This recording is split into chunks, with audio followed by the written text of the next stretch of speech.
You're now watching Showbiz Snob, your daily showbiz update. Mike Well ang hirit nga si Direk Daryl Yap sa pagkawala ng phone ni Rob Gomez. Say niya, it's in Valenzuela. Yan nga ang naging say ni Rob Gomez matapos tila mag-excuse sa ngayon ay expose ng di umano ay kanyang girlfriend or ang ina ng kanyang anak na doktora o dentista. Tanong ng mga netizen na hack ba ito o talagang inilabas at ibinilandra ng ina ng kanyang anak ang ginagawang alingasngas nitong si Rob Gomez. Not one, but twice. Ibig sabihin, hindi lang isa kundi dalawa.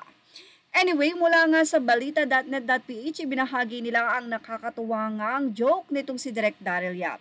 May say ang direktor na si Daryl Yap tungkol sa pagkawala ng cellphone ni Rob Gomez. Matatandaang nagulantang ang mga netizen nang mabasa ang screenshots ng umano'y conversation ni Rob sa mga naging co-stars sa nagtapos na magandang dilag serye na sina Herlin Budol at Bianca Manalo at Pearl Gonzalez. Ikinaloka rin ng mga netizen dahil pati ang conversation daw ni Rob kay Bianca ay kasama sa nakapost na resibo sa IG at tila raw palihim na nakikita ang dalawa.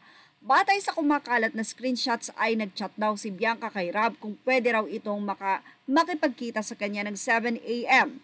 Nasa Makati area daw siya at kasama ang mga aso. Kung pwede raw ito, babalik daw kaagad siya sa BGC o Bonifacio Global City. He's not here, he's in Valenzuela. Yan pa ang saad pa raw ni Bianca na tinutukoy umano ng kasintahang si Senador Win Gatchalian na bago maging senador, ito ay naging mayor muna ng Valenzuela.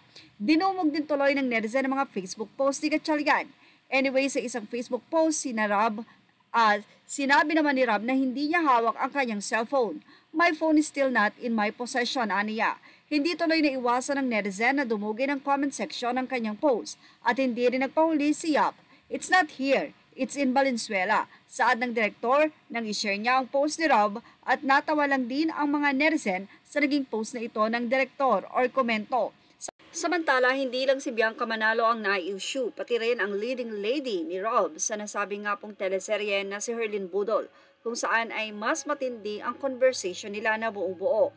Meron pang ang papiti, kung saan ay tila nag-aalala itong si Herlin Budol sa maaaring maging resulta ng piti na iyon. Anyway, ano ang masasay nyo sa nasabi nga pong joke na ito ni Direk Daryl Yap? Nasabi nga ng mga netizen, mataba talaga ang utak mo, Direk Daryl. Dahil ang cellphone niya ay hindi niya hawak dahil nasa Valenzuela pa raw. Yan ang ating Showbiz Now update. Images are all credit to the rightful owners and thank you for watching Showbiz Now.